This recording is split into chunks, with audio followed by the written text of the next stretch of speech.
in the actual winter with coronavirus.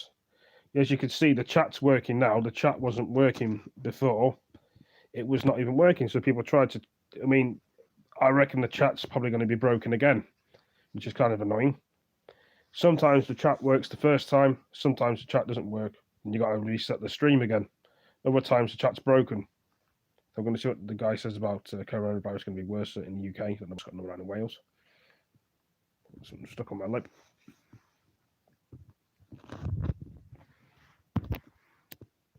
The winter as a whole, I regret to say, is going to be exceptionally difficult for the NHS, and general practice is going to be absolutely at the forefront of this, unfortunately.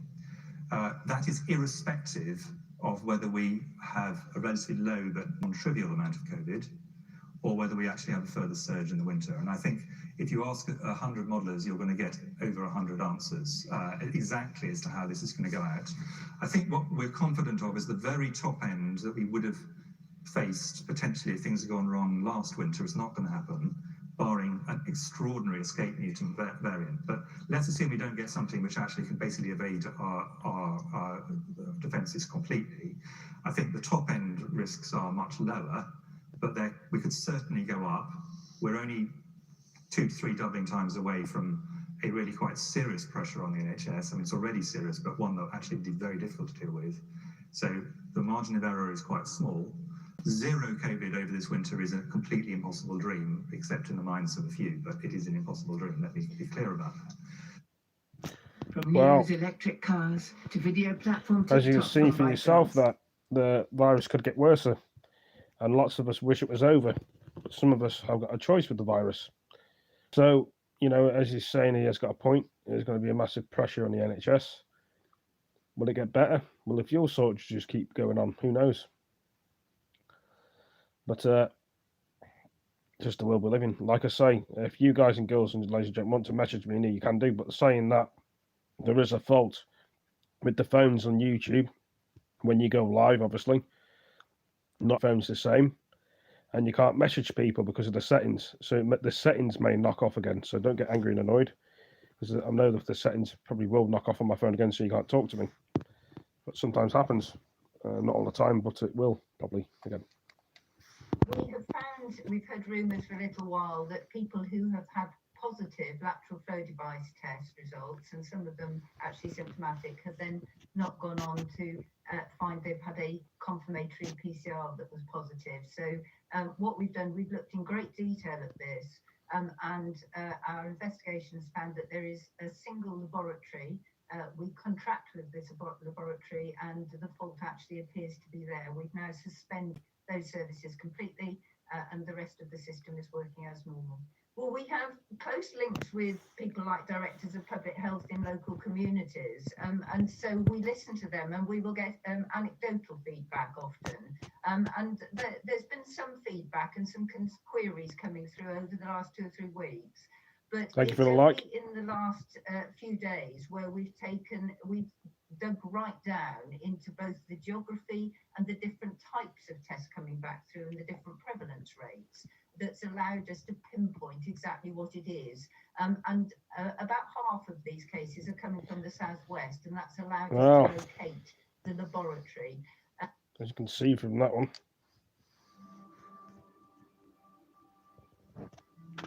A fit father who used to swim regularly caught coronavirus in March of 2020 and continued to be hit by mysterious waves of symptoms for months. A healthy 22-year-old kindergarten worker who 6 months after catching the virus still couldn't return to work due to chronic tiredness, fluctuating heart rate, and muscle aches.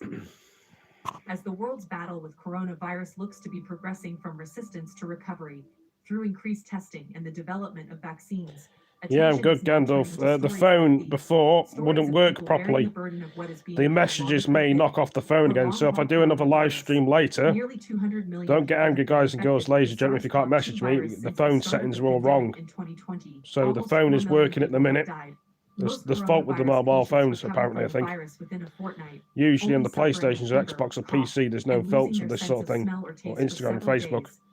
Unfortunately, for many others, their so it may knock off again. Less straightforward. fell ill on the 17th Yeah, my of day's been March, all right. 2020. I'm not going to have to say the year, which is so depressing. Yeah, been good. And my symptoms have been quite wide-ranging, but respiratory, cardiac, neurological. I have issues with my mobility. I need a wheelchair to go more than about 100 meters. I've not had much I for used to tea. cycle 13 a day, by the way, so I was not a wheelchair user. What have you had for So tea? many Nothing much. people have been affected now. It opens up possibilities for treatments, for answers. I was 42 years old, a proud dad. I've run a successful company as an occupational psychologist. I used to swim regularly. I just finished building rear extensions to the rear of our house. I'd say I was probably in pretty good health. And then what? Well, in early March, I developed a little tickle in my throat, which soon developed into the classic COVID-19 symptoms of a cough, fatigue, loss of smell. My heart was racing. I went into our loft to isolate for a week and came back down feeling pretty groggy and pretty rough, to be honest. And some 10 days later, all those symptoms came back again and I crashed badly. This wasn't supposed to happen. It wasn't in the descriptions we had of the illness. I had no idea really what was going on, and neither did my GP.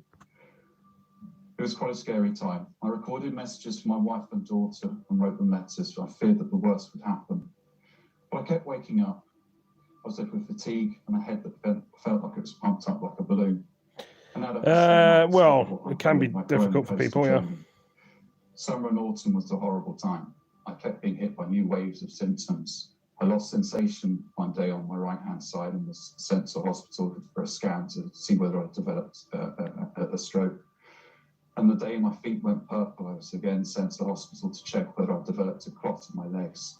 Long COVID is an umbrella term encompassing symptoms that persist for more than a month and is poorly understood. There is currently no official medical definition, as scientists don't yet know enough about the condition.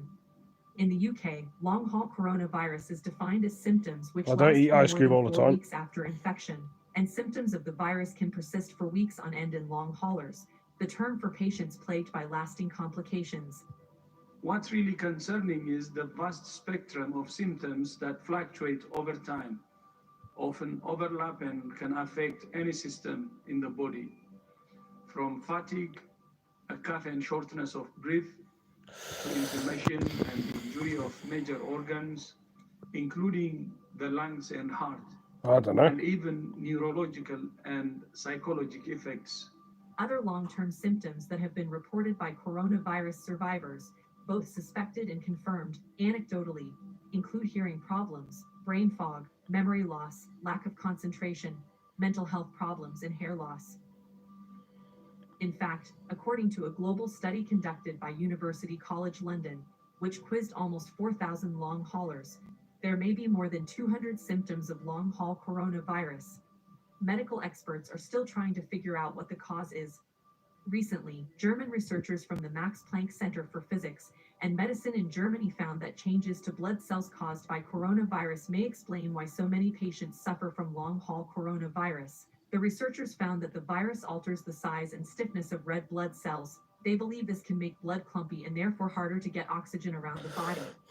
Additionally, they found that the size and shape of white blood cells, a key part of the immune system, in patients with the virus were also found to be deformed in COVID patients. The researchers believe the combination of damage to both red and white blood cells was behind long-haul coronavirus. So we're still very much at the point where we're learning about what these long-term after effects are. It's become very apparent to clinicians seeing this group of patients that it can happen to, or the long-term effects can happen to people that were young, perfectly fit before, and perhaps even had a fairly mild acute illness, enough to bring them to hospital, but maybe only stayed a day or two, and yet they are having these lasting effects of fatigue, breathlessness, not quite able to concentrate as well as before. Certainly a lot of young people that haven't been able to get back to work. All right, mate.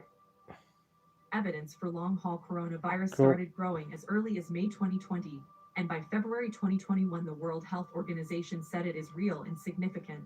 By June 2021, a new study from the US suggested that nearly 1/4 of all coronavirus patients experience long-term symptoms, at least 1 month This. after being Yeah, diagnosed. yeah. Researchers That's my found that ID. at least 23% of people in the U.S. sought medical treatment for new conditions they hadn't had before contracting the virus. No, I was just checking my In the badge. UK, nearly 1 Badge is million up. people were found in May to be experiencing long-haul coronavirus. An estimated I'm holding the phone, aren't I? 385,000 were struggling with persistent symptoms that had gone on since last summer.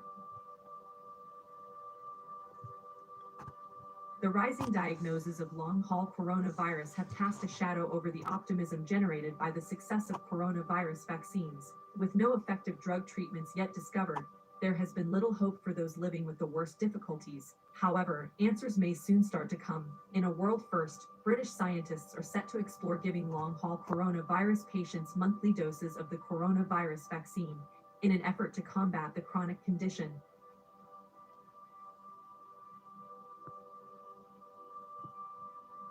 In 2021, 40 long-haul coronavirus sufferers will be offered at least 2 extra jabs. If the pilot is successful, the scientists involved have been told they can recruit thousands more patients. Meanwhile, Imperial College London researchers compared the blood of dozens of patients for a study and found long COVID sufferers had certain autoantibodies not present in patients who recovered quickly from the virus or never had it. It raises the prospect that sufferers of the poorly understood condition could soon be spotted through a simple test. Countries around the world are also setting up special clinics to help long haulers suffering as a result of coronavirus. In the UK, by the end of 2020, the NHS set up nearly 70 clinics. What we're doing here will be a senior nurse-led facility, supported by a multidisciplinary team of allied health professionals, so that we'll be able to bring a holistic support to the patients as they transfer from hospital through this step-down facility and then eventually home.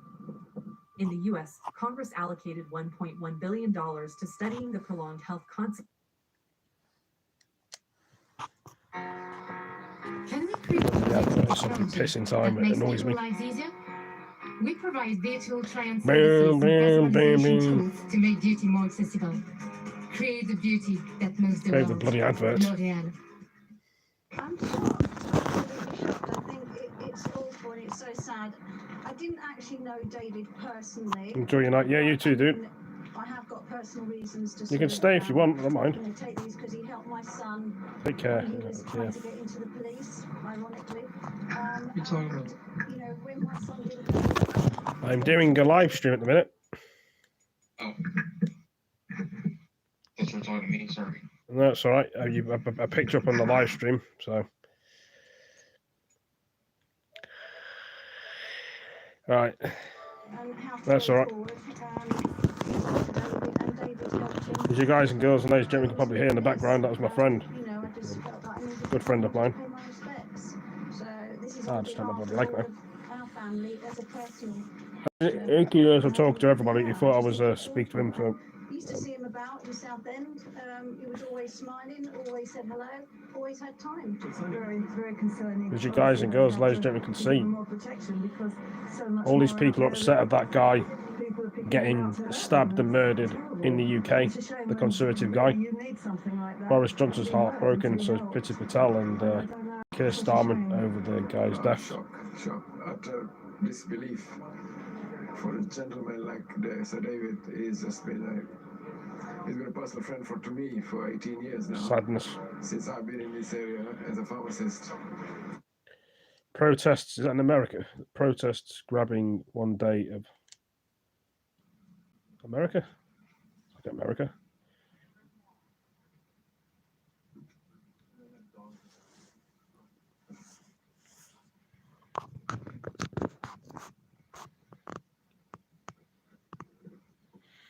Even American people get angry too over the crazy world we're living in.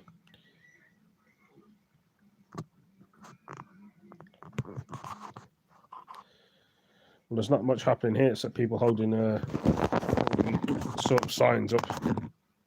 So let's have a look here. Try and find looking for. Right,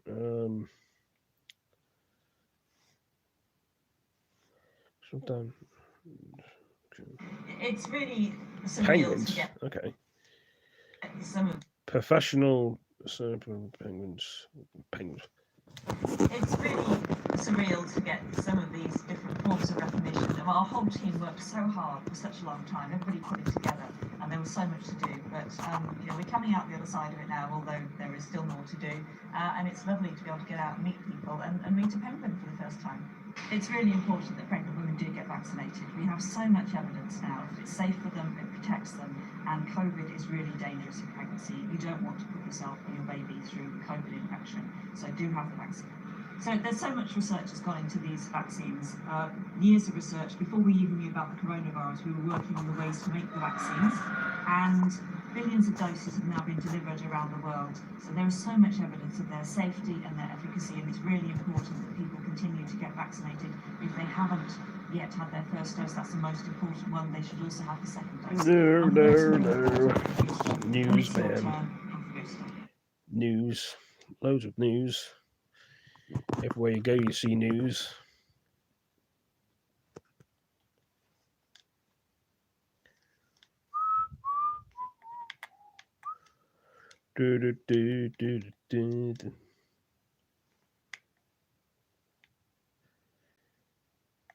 Right, so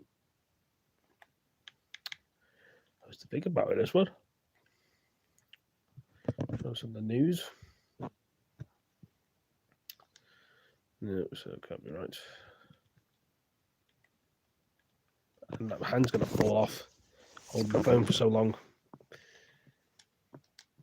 The divisive nature of American politics has seen the threat against politicians rise fourfold in the last year. Even at the US Capitol, one of the most protected buildings in the world, Capitol Police couldn't protect them. An angry mob storming Congress amid claims of a stolen election. 5 people died in the attack, and elected officials were left fearing for their lives. In the weeks that followed, a huge military and security presence surrounded Capitol Hill, and many politicians stepped up their own personal security, some even buying body armor or carrying a firearm. Retired Major General Linda Singh was one of those tasked with reviewing their security. The key thing is, how can we ensure their safety, but yet allow them to do what they're hired to do, right? I mean, they're elected to be out in the public. And so how do we get that fine balance? And how have you struck? Well, I think it's challenging. I think it's challenging because every member, as you can imagine, has their own view of security. And so one of the things that, you really have to do is to get personal with that individual to say, okay, how are we going to work this? What works for you may not work for the next person. Congressional spending on private security has surged among members of both parties since January the 6th attack. Republican Liz Cheney spent $58,000 on protective measures in the first 3 months of this year after publicly denouncing Donald Trump for inciting the violence. Fellow Republican Senator Mitt Romney spent more than $43,000 on security after voting to impeach the former president. US politicians don't usually meet members of the public without an appointment. And when they hold town halls, which is about as close as you get to a constituency surgery over here, they're allowed to expense security detail and body armor. But if they want security at home or bodyguards for when they're out and about, they have to pay for it themselves. The most recent targeted attacks on individual members of Congress include Democrat Gabrielle Giffords, who was shot at point-blank range during a constituents meeting outside a supermarket in Arizona 10 years ago. She survived. In 2015, Senator Clementa Pinckney was killed in a mass shooting at a historic black church in South Carolina in what was thought to be a hate crime. Political spending on security here is roughly 3 times what it was 2 years ago. Members of Congress feeling increasingly threatened by the very public. In a time of divided politics, it was a rare but touching sight of unity. The Prime Minister and the Leader of the Opposition laying flowers at the scene of the attack. In his tribute, Boris Johnson wrote to the memory of a fine parliamentarian and much-loved colleague. He was a man of the people. He was absolutely there for everyone. He was a much-loved parliamentarian. To me, he was a dear and loyal friend, but also he was a devoted husband and father. And we think of Julia and their children at this really sad time. They're in our thoughts. Sir David Amess was an enormously popular MP. He was also a loving husband and father of 5. This picture was taken a few weeks ago at his daughter Alexandra's wedding.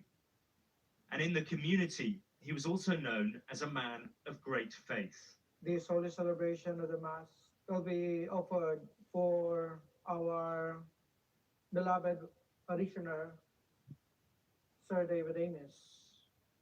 We're all saddened, shocked, because this man is so dear to everyone. At the Catholic Church where he worshipped, a Mass was held in his memory. Father Alex Poblador and many in the congregation were his friends. The shock at what happened is still raw, and people are finding it hard to understand why such a kind man was targeted.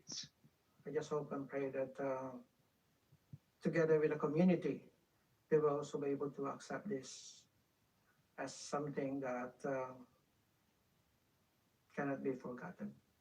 Amidst all the grief, there is a fast-moving police investigation. A 25-year-old man remains in custody, and officers are not looking for any other suspects. The incident is being treated as an act of terrorism. Forensic officers are still working inside the church where the attack took place whilst he was holding a constituency surgery.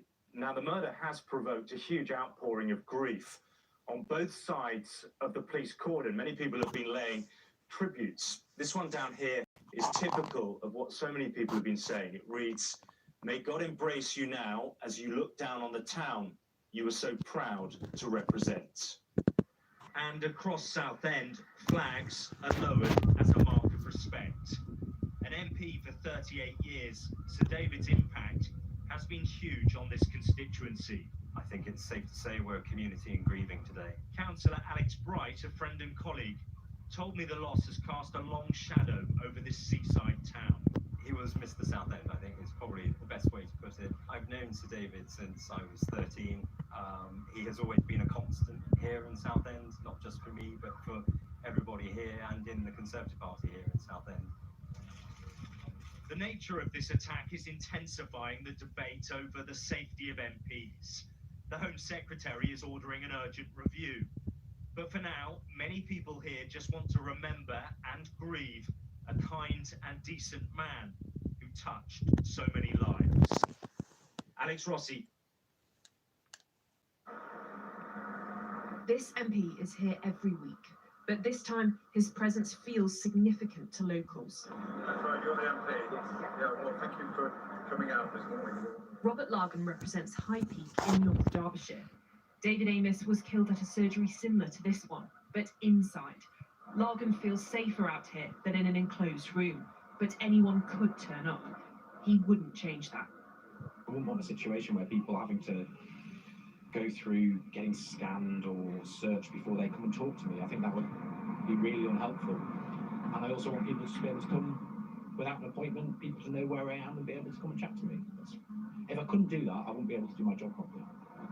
Although politicians have police protection while they're in Parliament buildings, and the Prime Minister and some cabinet ministers have security, MPs holding surgeries on high streets or in churches or community centres are much, much less secure. And that's why they should stop until their safety is reviewed. That's according to MP Tobias Elwood, who saw the Westminster terror attack. He gave CPR to the police officer who died. But this former cabinet minister, an MP for over 3 decades, says constituents need to see politicians in person. You are the only route they have left to justice, to correct the problems, to put right what's gone wrong with their lives. Now, we can't always do it, but when we can, it's generally because we are the last person left. We're the people who have been championing their causes. And I don't think it will be a good reflection of David's memory to stop that in any way. Jade Bottrell was devastated, but not surprised, when she saw another MP had been killed on the job. She worked in Parliament for Yvette Cooper for 6 years. Getting 100 death threats a week was normal for their office. The worst thing you can think of, she should be shot, she should be hung. If I see her again, I'm going to kill her. She's been left traumatised.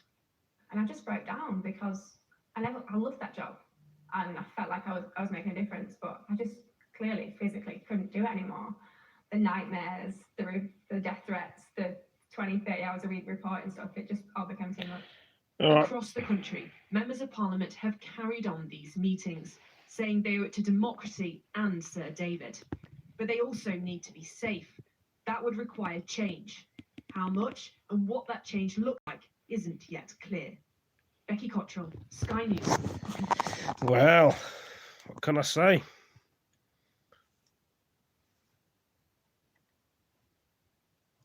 Madness, the news sometimes. Now, for almost 50 years, Sir Paul McCartney has been blamed for breaking up the Beatles. But in a new BBC interview, he said this was actually initiated by John Lennon. Here's more from our music correspondent, Mark Savage. Sir Paul has been shouldering the blame for breaking up the Beatles since 1970, and there's two reasons for that. First of all, he was the first person to acknowledge that the band were on a break in a press release for his debut album, which came out that year.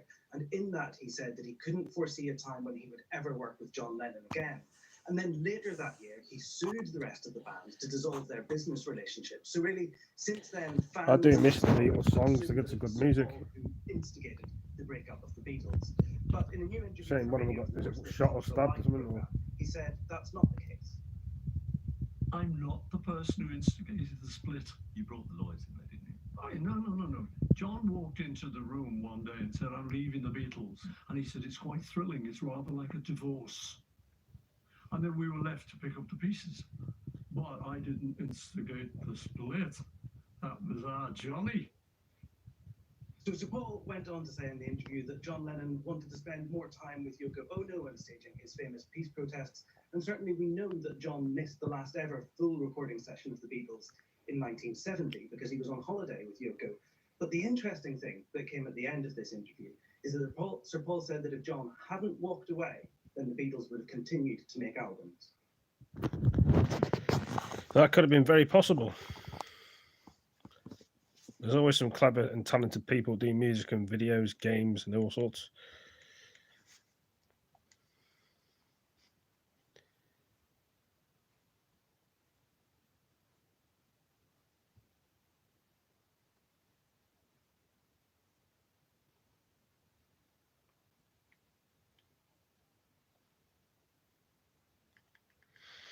People keep talking about climate change all the time, and people get in the middle of the road trying to get run over by cars and things, but what's really Morning going on? delivery with one substitution.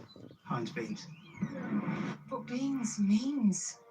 Beans The means. tastiest of tea times. Hate adverts. Think outside the toast. How about you guys, girls, ladies and gentlemen, they get sick of adverts? Beans Or just put up with it. So first of all, economic growth should be prioritised over environmental I protection. saw this one the other day. Trade deals. That's the line emerging. Let's go for something else. I've seen that one the other day. How to talk to climate change. That one. Island nation leaders are calling COP26 a make or break moment for their survival. Now, they want at least half of the promised $100 billion a year in climate funding from rich countries to go directly to adaptation measures. Now, only a quarter is currently allocated to it, and the most vulnerable countries in the world say that will be too little and it's rapidly becoming too late. So, Michal, I don't know if you know, but we've lost Michael Mann. He dropped out behind me there while I was introducing you, but hopefully we'll get him back in a moment. But first of all, so this call from these climate vulnerable nations, these island states, saying that COP26 is make or break for them. What do you think it's going to be? Is it going to be make or break? Will the richer nations step up and give them the help they need? When we look in the eyes of small island states leaders, I know people like the news. We all like the news. You know what I mean? And first of all, there's a moral imperative to make that happen. And I think COP26 is an excellent opportunity for world leaders to do that and to understand that this is it. Now, this is it because climate change is not something that's happening in 2030 or in 2050. Climate change has already been here for small island states, as we've seen in your excellent piece about Grenada. The climate finance that has been promised, as we know, is completely insufficient to meet the adaptation needs of those small island states. And in a way, it is almost like choosing between a vaccine and a treatment if we start weighing off adaptation versus mitigation. Climate change is already impacting those countries in a way that is irreversible for some of them. But I think that we have an interesting opportunity here because small island states have proved in the past, especially around the Paris Agreement, that they have significant power to impact those debates. Well, yes, okay. They were the ones who Still pretty funny when I do it, though, isn't it? the crucial language on well below 2 degrees that managed to get into the Paris Michael, Agreement and spearheaded an excellent ambition and advanced the debate on loss and damage. I'm just going to cut in because we've got Michael back, so we want to celebrate that by bringing him in. Sorry we lost you just for a moment there, Michael, but let's pick up on that point that Michal was making there, that nations like the Marshall Islands made a real difference, didn't they, around the Paris Agreement by stepping up, putting pressure on at just the right time. Could that happen again this time round? And how much power do those smaller nations have in negotiations like this? Well, they've got the power of their voice, and they have to tell the stories. People have to understand that, you know, when we talk about dangerous climate change being at a 1.5 degrees Celsius or 2 degrees Celsius, dangerous climate change has arrived for these people. If you're one of the Caribbean islands, if you're Puerto Rico, it was devastated by this monster storm, Hurricane Maria, just a few years ago.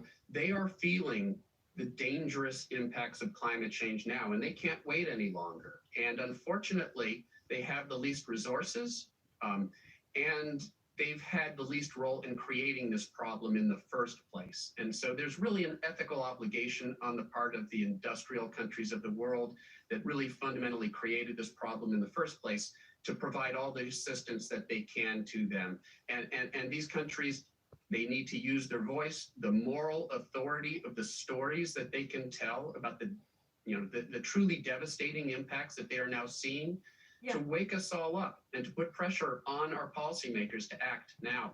Michael, very briefly, how much of the changes are already locked in for these islands?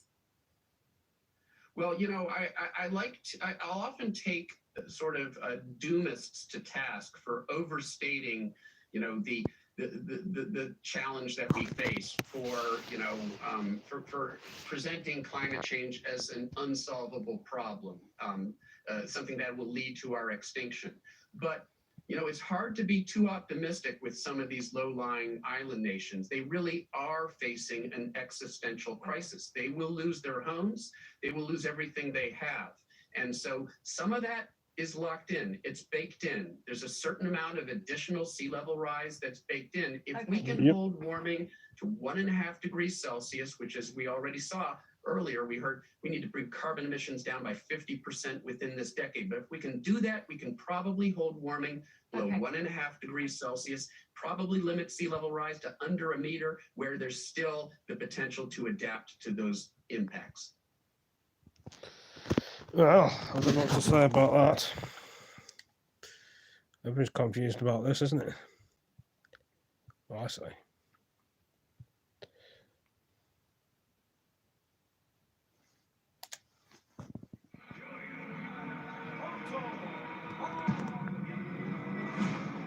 Bit of the boxing fight there. Dillian White versus Otto Volley, Saturday, 30th of October, live on DAZN. Here is These bloody adverts drive me insane. You go for one advert. You're watching the Daily Climate Show on Sky News. Coming up on today's programme, an energy plant classified as renewable, which receives hundreds of millions of pounds in subsidies, is Britain's biggest emitter of CO2, according to new analysis shared with Sky News.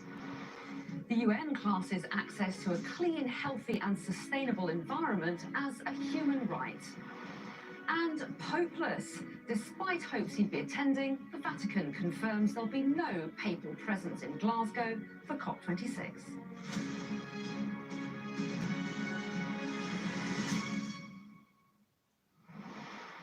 Hello and welcome to the UK's only daily climate news show, where we track the changes happening to our world right now and challenge those coming up with the solutions. New analysis shared with Sky News shows that a government-subsidised energy plant classed as renewable is the UK's largest single emitter of carbon dioxide. The Drax plant in Selby in North Yorkshire burns biomass pellets to generate electricity, for which it receives hundreds of millions of pounds in subsidies. But the UK and EU, controversially, both exclude biomass emissions from their CO2 totals. Well, data shared exclusively with Sky News has found that the plant emits 14.8 million tonnes of CO2 from burning mostly wood pellets to create electricity, which is classed as renewable. Now, that makes the plant the biggest single source of carbon dioxide in the UK. It's also the third highest emitting plant in Europe, higher even than some coal plants. But UK excludes biomass emissions from its total count because, like the EU, it treats bioenergy as immediately carbon neutral. Now, that's based on the assumption that forest regrowth will soak up the carbon again. Well, Ember, which carried out the research, says it takes too long for bioenergy to become carbon neutral. They're relying on the idea that the trees grow and that stores carbon, and then they burn them, and then that's all carbon neutral. Of course, what that doesn't take into account is the enormous amount of time it takes for trees to grow. So in restoring the forest, it could take 50 years, 100 years. And so when you take that into account, you're getting a huge pulse of emissions into the atmosphere right now. And then maybe 50, 100 years later, you're reaching carbon neutrality. And obviously, that's not the time scale we need to tackle climate change. I'll probably have to put this on a stand at some point because I'm holding the phone. It's aching my arm. Give me 2 seconds. Timings is key, isn't it? Yes. I'll put it on a stand.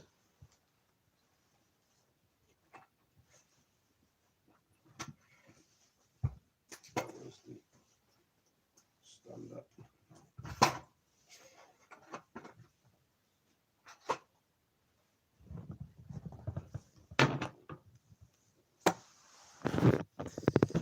Can't be bothered holding the phone.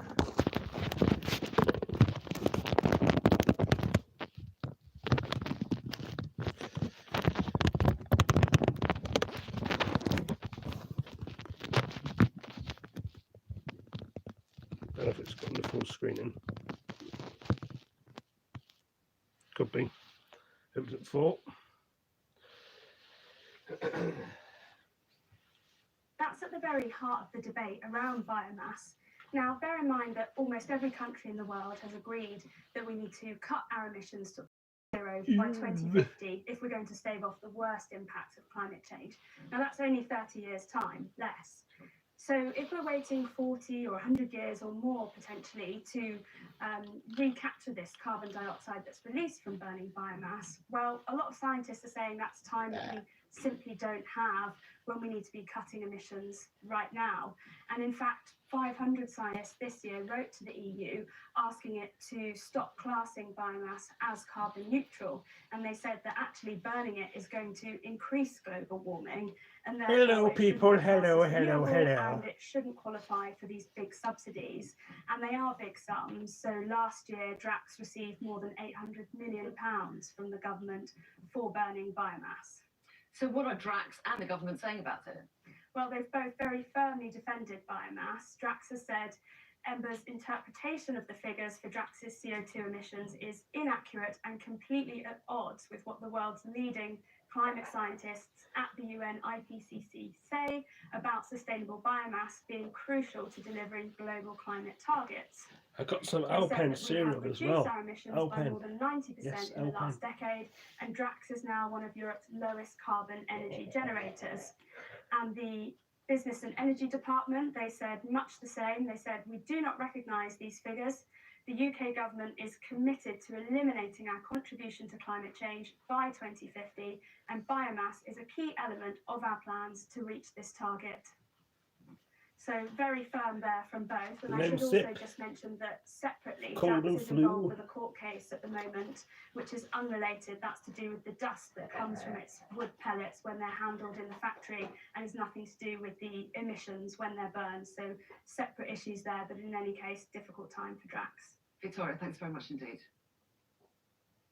Now, the UN Human Rights Council passed a resolution today recognising access to a clean, healthy and sustainable environment as a human right. Well, Dr. David Boyd, who's the UN Special Rapporteur on Human Rights and the Environment, described the resolution as having life-changing potential, and he joins us now live. Welcome to you. First of all, just how important do you consider this resolution to be? Big This is really a historic moment. You know, it's not every day that the world recognizes a new human right. So this is a potentially life-saving, game-changing right, given the fact that we face this triple-headed global environmental crisis of climate change, loss of biodiversity, and pervasive pollution. So you say it's potentially life-saving. How so? Well, because this resolution is a catalyst for changes in every country in the world. It should result in countries bringing in stronger environmental laws and policies, improving the implementation and enforcement of those laws and policies, and it gives people a very powerful tool. A human right is a tool that people can use to hold their governments accountable. You said it should see governments bringing in tighter laws. Is this legally binding? Do they have to do that? No, and I think that's important to be perfectly clear that this is not a legally binding or enforceable treaty. It's a resolution which is more akin to a political declaration. But as we saw in 2010 with the UN resolution that for the first time recognized the right to water, that was a catalyst for incredible changes at the national level. Countries changed their constitutions, they changed their legislation, and most importantly, they put a greater priority on delivering on that fundamental promise of the human right to safe water. A lot is talked about in terms of timings when we're talking about cutting emissions and improving our environment.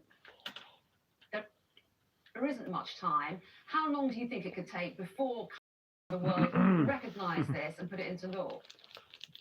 Well, I think this will start happening within the next year. I mean, that was the experience with the Right to Water resolution that I just I can still see the messages. It resulted in immediate changes to constitutions, legislation, and practices on the ground. And given the urgency of the global environmental crisis, it's absolutely imperative that governments across the world take higher ambition in terms of their action, in terms of their reducing pollution, in terms of protecting and conserving and restoring nature. And a human rights-based approach is the most powerful way that we can do that in an equitable and effective fashion. And very briefly, can you give us an example of how this might be applied? Absolutely. So, for example, the world is planning to protect 30% of the Earth's lands and waters by 2030. But we have to do that from a rights-based perspective to make sure that we're not throwing people out of their homes in the process of creating new parks and protected areas, as we have in the past. So a rights-based approach, working with the people on the ground, has actually been proven to be more effective than traditional fortress styles of conservation. Same in the climate context, where we have rights-based climate action, then we will make sure that we aren't doing things like protecting forests where people are living and preventing them from earning a livelihood in those forests. Dr. David Boyd, thanks very much indeed. Thanks very much, Anna. Now, new research by WWF shows that fewer than 1 in 5 of the UK's top companies have published a detailed action plan to reduce their climate emissions to net zero. The conservation organisation told us the government won't be able to keep the UK's climate promises without legislation forcing big businesses to plan how they'll reach net zero by 2050. This report that shows us that only 19% of those top companies have got a clear plan for action. That's not enough. We need government to come forward to make sure that we have mandatory transition plans that align with the science. We've got the commitments. Let's make sure we've got credible plans in place that set those companies on the right trajectory, that get us on that race to zero, and make sure that actually they deliver what they say they're going to deliver. Foxy, the mobile network that gives you endless social media and video that doesn't eat your data. I'm just £12 a month.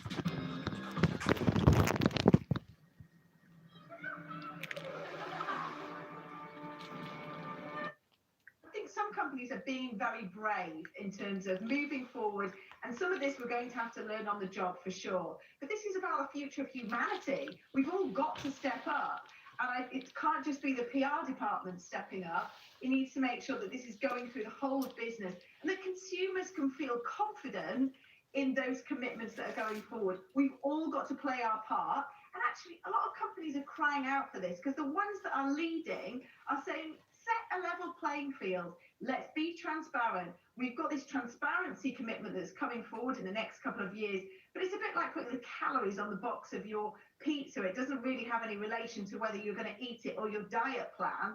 They're two totally different things. And we need to have confidence in this system. To have greenwashing now would fundamentally undermine what we're all trying to achieve.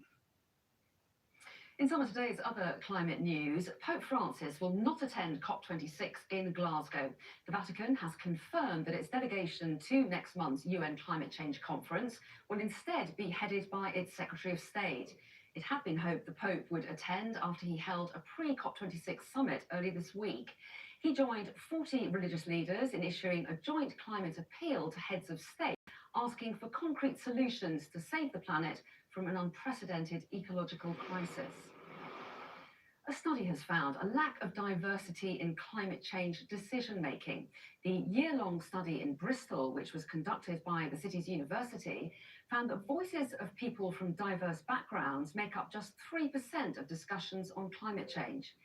Findings also revealed white men spoke on average 64% of the time, while men from Black, Asian or ethnic minority backgrounds spoke for just 1% of the time. Daily meat consumption in the UK has fallen by 17% in the past decade, according to a study published in Lancet Planetary Health. But that reduction is not happening quickly enough to reduce the environmental impact of our diets. The National Food Strategy says meat consumption in the UK needs to fall by 30% over the next 10 years to meet sustainable farming goals. Marine mucilage, also known as sea snot, is causing problems for fishermen in Turkey's Sea of Marmara. It can cause nets to become entangled and break, and is also susceptible to bacteria that can threaten marine environments. Scientists believe that the growth of sea snot is caused by rising sea temperatures and human-induced. One in a million. We're going to get straight to discussing climate issues of the day now with the founder of Climate in Colour, Joycelyn Longdon, and Bruce Nillers, the Executive Director of Climate Imperative. So welcome to both of you. Good to see you both. So first of all, biomass power accounts for around 12% of the UK's electricity, making it the country's second largest source of renewable energy. The government says it's helped to dramatically reduce the UK's use of coal and is key to achieving net zero emissions. But some scientists argue that burning wood is not a sustainable solution. So should we see biomass? I got a hitman tie. You can see. Bruce, can you first of all, and let me just forgive me if I'm wrong. Correct me if I'm wrong. The theory behind biomass is that you harvest forests sustainably, then you burn the wood, but then if you also plant new trees, they will absorb roughly the same amount of carbon that's being released from the burning of the wood. And its advocates would say that makes it a clean, renewable energy source. What's your take? That was the state of the science a couple decades ago. Today, the notion that we would cut down trees here in America, put them on a ship, burning a lot of oil, ship them to the UK, burn them in Watchdogs. power plant, and assume that is helpful for the climate. Remember the Watchdogs? That's not where the science is today. The science says we're in code red. 2 posters of Watchdogs for humanity, and even the Prime Minister has his tagline for how we solve the climate: coal, cars, cash, and trees. Watchdogs. He's not talking about burning trees. He's talking London about planting Watchdogs. trees, which is a critical part of what we need to do globally to solve the climate crisis. And so this is just an outdated holdover from when we didn't know better. But this does involve planting trees, doesn't it, to replace the carbon. So why is there a problem? Well, 2 things, and you mentioned at the top of the hour. One is that it takes a long time for trees to grow back. And then secondly, the energy involved in shipping them across the country, cutting them down in the first place, it doesn't make any science-based sense to continue to do that when we're trying to get to zero as fast as humanly possible. And Joycelyn, the UK and the EU class biomass as renewable, and in fact, just to remind us, the government does say that biomass is a key element of plans to reach net zero targets. What are your thoughts on this? I mean, I think I'd have to second what Bruce has said. We need to really reconsider what we mean by sustainable. And as the science has proved, this isn't really sustainable when trees are such an important part of our strategy to get to net zero. And I'm not a biofuel expert, but I think another important thing we need to keep in mind is that kind of at the same time as a climate crisis, a biodiversity crisis, and planting trees just to be cut down again does nothing for our biodiversity, nothing for natural ecosystems, which are equally as important. And we can't just keep focusing on this net zero kind of calculation down to zero, because it's not a true kind of signifier of our progress. Bruce, you don't think the biomass should be classed as a renewable source of energy. What technology might help you change your mind? If there was the technology to capture the carbon released when the wood is burned, would that make a big difference? And how far away are we from that? So as Jocelyn said, we're trying to solve several crises at the same time. One is climate and the other is the ecological crisis. We need trees for both to pull carbon out of the atmosphere and also to make sure there is homes for a lot of wildlife that's teetering on the edge of extinction. So again, this makes no sense. Climate change, 2012. How do we phase out the world's biomass? ending. Now that the UK is very close to being done with coal, the path ahead is investing in offshore wind and solar and all the things that are allowing the country to make great progress on coal, now to make the same progress on phasing out biomass. It'll be interesting to see how this argument plays out on both sides. But let's move on to our next topic, shall we? Because as we heard earlier in the show, new research by the University of Bristol suggests climate change discussions are still dominated by white men. And it's something that environmentalists and campaign groups have come under fire for in the past. So is the climate change movement unrepresentative? And Joycelyn, this comes from a year-long They bore us study with in Brexit Bristol, and doesn't it? COVID-19 as well. Voices of ethnically diverse people make up just 3% of discussions on climate change decision-making. You have founded a company called Climate in Colour. I think one of the things you're trying to do is try to make sure that conversations are more diverse. So are you surprised by this finding? Oh, not another advert again. Fuck it now.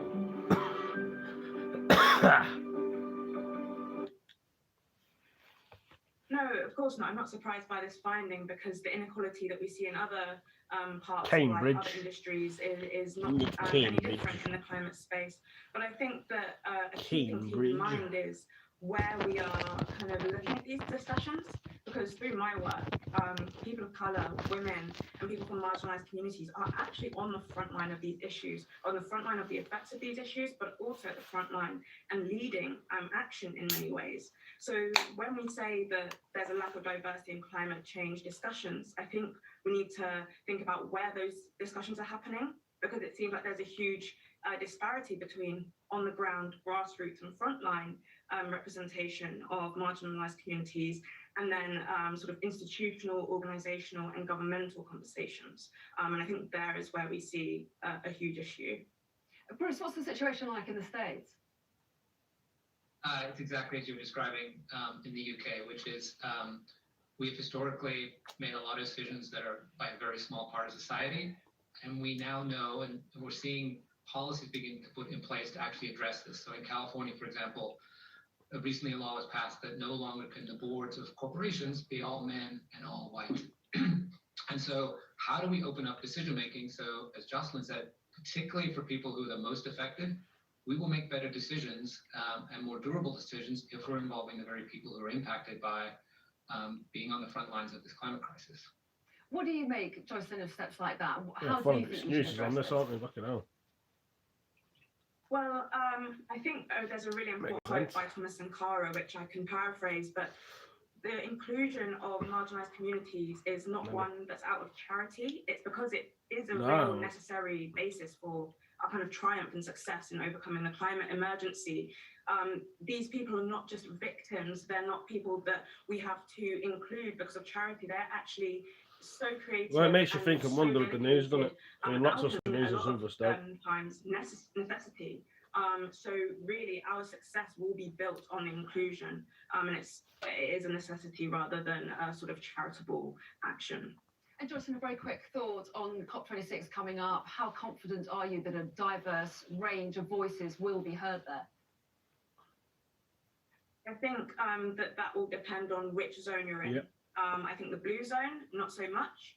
There are huge barriers from the UK Home Office and from vaccines and all of these different barriers, financial barriers. In the green zone, there are a huge amount of events. We've got COP26 Coalition doing such amazing work. So many activist groups are going to be there, and that's where the real diversity is going to stand out, in my opinion. Okay, Joycelyn Longdon Oh, and well, Bruce, yes, you you see that stood there. me. We're out of time. Good to see you both. Thanks very much indeed. Thank you. Do stay tuned with us here on Sky News. Sky News Tonight is up next, and Sky News witnesses dozens of migrants leaving France for the UK on Channel. See what else we can put on.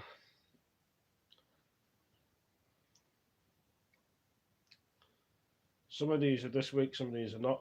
Depends what you want to watch.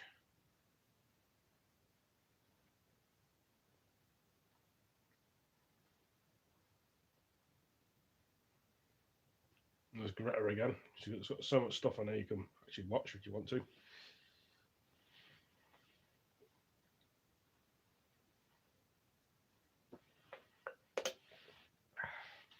Motorway as well.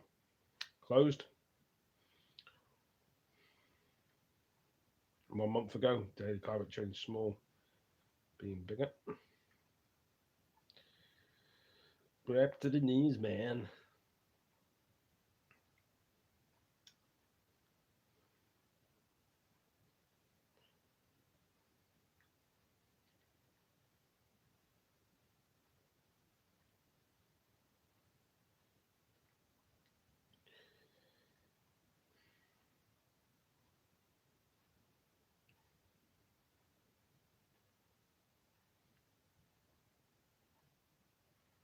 I've gone through most of the news already, I think. Another show. I think I've shown enough here now, guys, girls, ladies and gentlemen.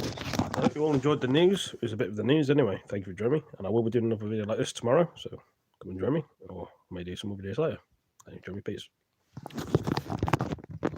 And, yeah, thanks for joining again. See you next one. Peace. Thank you all for joining me. I hope to see you in the next video. Peace.